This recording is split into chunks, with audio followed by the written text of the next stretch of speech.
Ogamba otyo omulungi eyeekuumira ku Ssenga Faye 256 kansuubire muli bulungi era gye musinziira okubeera nga mundaba oba nga mumpuliriza.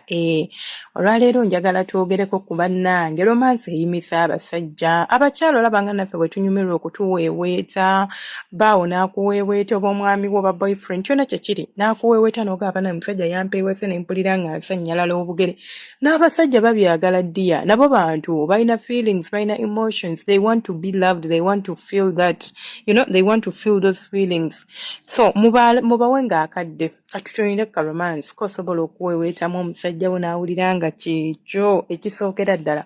Omusajja yenna kasita akukwatako ekintu ky'olina okukola nga gwe omukyala kwe kubeera nti obwongo bwo obujja yonna gye bulaze. Oba oli kulowooza renti, simanyi oli kulowooza baana, bujjeeyo obuteeke wano mu kikolwa kye mulimu ssaawa zino, mu kikolwa kye mugenda mu ssaawa zino wano, awo lw'ogenda okunyumirwa. Omusajja bw'anakukwatako n'oresponding oba n'owulira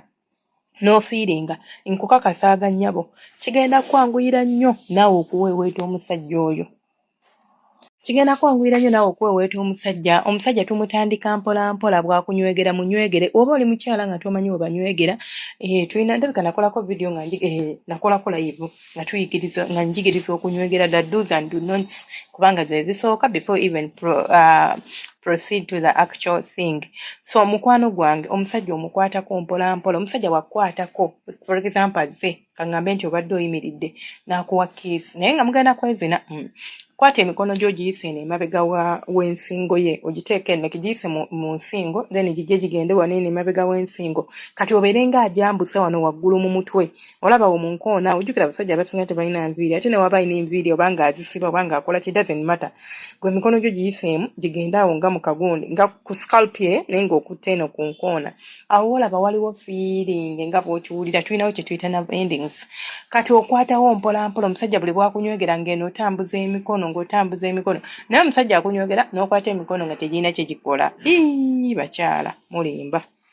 Yisa emikono omuweeweete omusajja muweeweete mu mutwe, omusajja omuweeweeteko eno mugongo, omugongo gwo gumulaba guliko feeling nga bw'akunywegera. Olwo omukira naye gumwereege. Ojja kulaba nti omusajja abadde akunywegera omukira agutadde wakati mu bisambi byo nga guwulira nawe gutandise okwereega nga guyima. Abo abasajja baba bazina oluusi omusajja wattu n'ayingira nga n'omukira gukyalebera nga tegunnayima kumalayo naye kubanga tebayambibwako. Kaakati awo ngambe nga kuba kiisi ate nga muyimiridde tugambe nti mwebase era ekintu ekimu ky'ogenda okukola osobola okumuweeweeta ku bubeere ngeno bumukole ebyamu ngeno bwakunywegera ate naawe nga bw'oyiga okumunywegera naawe omunywegera n'obakako ku mumwa n'obaka olulimi nona amalusu we tuba tunywegera bannange tugakendeeze. Omuntu omujjuza amalusu akamu konna ne gatandika okuyiika amalusu ng'oyiye amalusu go nga mangi kwegamba naye yesanga nga tali kunyumirwa ngo ge mazima. Kaakati omusajja ate ngamba nti bw'aba akuweeweeta omusajja bw'aba atambuza emikono kisinziira niyinza okuba neebase kyabugazi nga neegalise ngaawo nina ku enjoyinga moment naye waliwo akaseera ng'omusajja ali kuweeweeta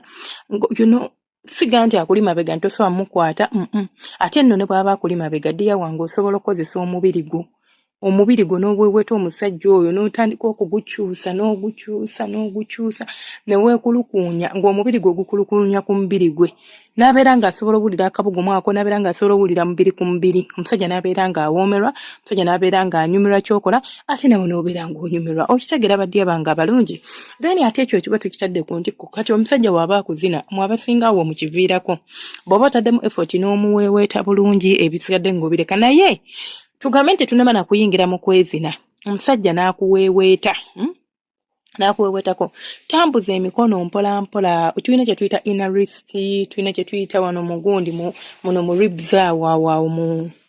mbiriizi awo n'oyisaawo omukono gw'ompola n'ojja eno ng'agenda mu nkwawa oba osobola omuweeweeta mu nkwawa muweeweete oba tosobola kiri fayini si byampaka n'omuweeweetako mu nkwawa mpola mpola bw'oti n'olyoka ojja wano ku bubeere bwabwe n'obunuuna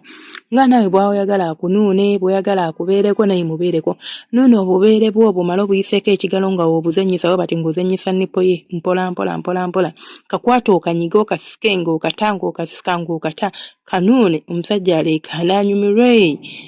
Bino byenno byebimaakingisa omusajja n'abeera ng'awuliraho ng'akufiirako si kuba nti no wasika enfuli empanvu kubanga mukwana ekyokukola okimanyi bw'omala ddako mu bisambi nga naye bw'olaba bw'akuyita mu bisambi n'owulira obulungi kwata omukono omuyise mu bisambi olaba osobola n'okukwata omusajja kati mu abazi n'abasajja by the way ate nga ffenna twandibadde tukikola mu abatuula ku mukira gw'omusajja olaba kati ngaawo timbadde muweeweeta bwe mmaliriza bulungi nsobola omutuuza ku kitanda oba ku ntebe naye ng'ali ku egi nga tatudde nte atudde naggumira kati nenzija nengutuulako bulungi nnyo katugambe ng'omuntu ng'atudde ku situulu wetu we twandibadde nengutuulako bulungi nnyo kati nenkwata ekigere kyange ekimu nenkiteeka wakati omanyi omukira ng'ogutuddeko naye nga ekigere kye ekimu kiri wakati wa musajja akasitayiro mwali mukakozeeko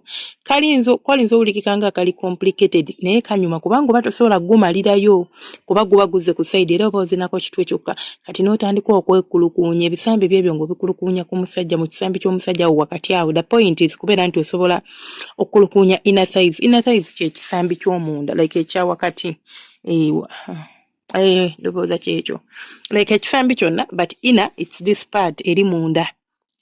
kale ndowooza mukitegedde inner thigh n'omuweeweeta ng'omuweeweeseza mubiri gw'ojjukira waliwo friction eyo creating akabugumu akaleetera omukira okwereega omusajja n'anyumirwa kati awo n'osooka omutuulako omusajja n'okwata emikono n'ogirapinga eno egyo emikono tetugirapinga burapinsi wano mu gundi wano mu nsingo mbu ne gibeerawo nedda eno onyoola ng'eno bw'oweeweeta eno onyoola ng'eno emikono bwe gitambula onyoola ng'emikono bwe gitambula n'olyoka olaba omusajja bw'agenda okuyima yenna aggweeyo ng'awulira afa obuwomi ng'awulira kwagamba nga byaliko bibyo yekka so mulina okweyigiriza ebintu ng'ebyo mulina okweyigiriza okumanya nti ebintu bino bisobola okuhappeninga ate omuntu asobola okubeera ng'anyumirwa oba ng'awoomerwa muyiga okweweeta ku basajja mubasannyalaze romansi gyali okweweeta gyekuli naye gw'omanyi kimu kyako ng'ate ne kiisi nayo eri awo eriko ebibuuza nga kanaana nze neesala nga nze Senga Faith 256 teweerabira ku subscribinga ku likinga commentinga gwanyumiddwa gwayagala okumpa ku magezi engeri gye nina otambuzaamu channel yange kirabika too late for that kati ndeeka gwawulira nga byenkola bikunyiiza nawe osobola okusikamu ate gwabinyumira likinga subscribinga sharinga waliwo omukwano gwali eyo ng'osanga kino kye kigenda otaasa obufumbo bwe ogenda muweeweeta obufumbo buddewo butereere bulungi nnyo nze nina channel endala eyitibwa Story Hub Uganda eyo tugabanayo stories zaffe osobola okugendayo n'obeera nga munnange osubscribinga olikinga okomentinga baagala nnyo omukama abanjagalire abankuumire mubeere bulungi temujjangu okwo nina ne Facebook page Senga Faith 256 TikTok account Senga Faith 256 alina TikTok account osobola okufollowinga oba okulikinga gwalina TikTok page gwalina Facebook page gwalina Facebook account nawe osobola okulikinga Facebook page yaffe bw'oba ng'ogiyina oba ng'osiimye kale mubeere bulungi once again abankuumira atakuumira empeera baagala nnyo abalungi bange.